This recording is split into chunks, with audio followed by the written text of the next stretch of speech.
സിറിയയിൽ ഇതുവരെ കണ്ടതിൽ വെച്ച് ഏറ്റവും രക്തരൂഷിതമായിട്ടുള്ള ആക്രമണമാണ് അവിടെ നടന്നുകൊണ്ടിരിക്കുന്നത് എന്നാണ് പല അന്താരാഷ്ട്ര മാധ്യമങ്ങളും റിപ്പോർട്ട് ചെയ്യുന്നത്. സിറിയയിൽ ഇതിനോടകം തന്നെ, അതായത് 2 ദിവസം കൊണ്ട് തന്നെ 1000 പേരാണ് മരിച്ചു വീഴുന്നത് എന്ന റിപ്പോർട്ടുകളാണ് ഇപ്പോൾ പുറത്തു വന്നത്. മരണസംഖ്യ ഇനിയും ഉയർന്നുകൊണ്ടേയിരിക്കുകയാണ്. സിറിയയിൽ നിന്നും സ്ഥാനഭ്രഷ്ടനാക്കിയ സിറിയൻ പ്രസിഡന്റ് ബഷാർ അൽ അസദിന്റെ അനുയായികളും സുരക്ഷാ സേനയും തമ്മിലുള്ള വലിയ സംഘർഷം സിറിയ മുഴുവൻ വ്യാപിച്ചുകൊണ്ടിരിക്കുകയാണെന്നാണ് അറിയാൻ സാധിക്കുന്നത്. പോരാത്തതിന് സുരക്ഷാ സേന ഇവർ 2 ദിവസമായി ഏറ്റുമുട്ടൽ നടക്കുകയാണ്. രക്തരൂഷിതമായ ഏറ്റുമുട്ടലിൽ 1000-ലധികം പേർക്ക് ജീവൻ നഷ്ടപ്പെട്ടു.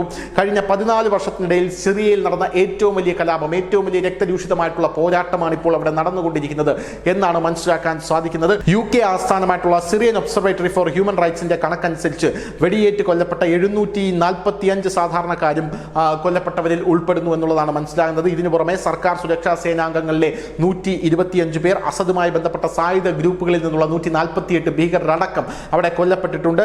ലതാക്കിയ നഗരത്തിന് ചുറ്റുമുള്ള വലിയ പ്രദേശങ്ങളിൽ വൈദ്യുതിയും കുടിവെള്ളവും അടക്കം വിച്ഛേദിക്കപ്പെട്ടു എന്ന് നമുക്ക് മനസ്സിലാക്കാനായിട്ട് സാധിക്കുന്നു. സിറിയ സമ്പൂർണ്ണമായിട്ടുള്ള ഒരു പ്രതിസന്ധിയിലേക്കാണ് പോകുന്നത് എന്നാണ് നമുക്ക് മനസ്സിലാക്കാൻ സാധിക്കുന്നത്. പുതിയ സിറിയൻ സർക്കാർ ഇതിൽ എന്ത് നിലപാടാണ് എടുക്കുന്നത് എന്നുള്ളതിനെ തുടർന്ന് മറ്റ് ജനങ്ങളും വലിയ പ്രക്ഷോഭത്തിനായി ഒരുങ്ങുകയാണ്. കാരണം പല സ്ഥലങ്ങളിലും വൈദ്യുതിയില്ല, വെള്ളമില്ല. അങ്ങനെ പോവുകയാണെങ്കിൽ സിറിയ ഒരു കൊലക്കളമായി മാറുമെന്നാണ് ഇവർ പറയുന്നത്. പുതിയ സർക്കാർ അധികാരത്തിലേറിയ ശേഷം വലിയ വലിയ വാഗ്ദാനങ്ങളാണ് ജനങ്ങൾക്ക് കൊടുത്തിരുന്നത്. വലിയ കലാപത്തിലൂടെയാണ് പുതിയ സർക്കാരിനെ അധികാരത്തിലെത്തിയത്. പക്ഷേ പുതിയ സർക്കാർ എന്താണ് പറയുന്നത് എന്നുള്ളൊരു ചോദ്യമാണ് ഇപ്പോൾ പല ആൾക്കാരും ഉന്നയിക്കുന്നത്. അസാദിന്റെ അനുയായികൾ നടത്തുന്ന ആക്രമണത്തിനെതിരെ ഞങ്ങൾ നടപടിയെടുക്കുന്നു എന്നാണ് പുതിയ സർക്കാർ പറയുന്നത്. ഈ വലിയ തോതിലുള്ള ആക്രമണത്തിന് അദ്ദേഹം വ്യക്തികളുടെ പ്രവർത്തികളെയാണ് കുറ്റപ്പെടുത്തുന്നത്.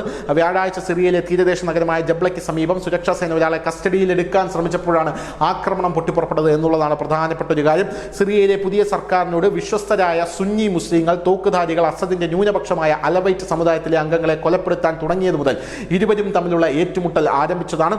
ഹയാത്ത് തഹ്രീർ അൽ ഷാമിന് ഇത് വലിയൊരു തിരിച്ചടിയാണ്. കാരണം അവരുടെ നേതൃത്വത്തിലുള്ള വിമത ഗ്രൂപ്പുകൾ അസദിന്റെ ഭരണത്തിനെ അട്ടിമറിച്ചിരിക്കുകയാണ്. ഈ വിമത ഗ്രൂപ്പുകളെയാണ് ഇപ്പോൾ അസദിന്റെ അനുയായികൾ ലക്ഷ്യമിടുന്നതും. സിറിയൻ ഒബ്സർവേറ്ററി ഫോർ ഹ്യൂമൻ റൈറ്റ്സിന്റെ 2021 റിപ്പോർട്ട് അനുസരിച്ച് സിറിയയിലെ ബഷാർ അൽ അസദിന്റെ ഭരണകാലത്ത് 1 ലക്ഷത്തിലധികം ആൾക്കാർ ജയിലുകളിൽ കൊല്ലപ്പെട്ടു എന്നാണ് അറിയാൻ സാധിക്കുന്നത്. ഫാസിസ്റ്റ് സർക്കാരായിരുന്നു. അദ്ദേഹം റഷ്യയിലേക്ക് പറന്നതിനു ശേഷം വലിയ തിരിച്ചടിയാണ് ബഷാർ അൽ അസദിന് നേരിടേണ്ടി വന്നത്. എന്നാൽ അദ്ദേഹത്തിന്റെ അണികൾ ഇപ്പോഴും ഇവിടെ സജീവമായി പ്രവർത്തിച്ചു കൊണ്ടിരിക്കുന്നു എന്നതിന്റെ ഉത്തമ ഉദാഹരണമാണ് സിറിയ ഇപ്പോൾ വലിയ രീതിയിൽ പ്രതിസന്ധിയിലായിരിക്കുന്നതെന്ന് നമുക്ക് മനസ്സിലാക്കാൻ സാധിക്കുന്നത്. News desk, news India Malayalam.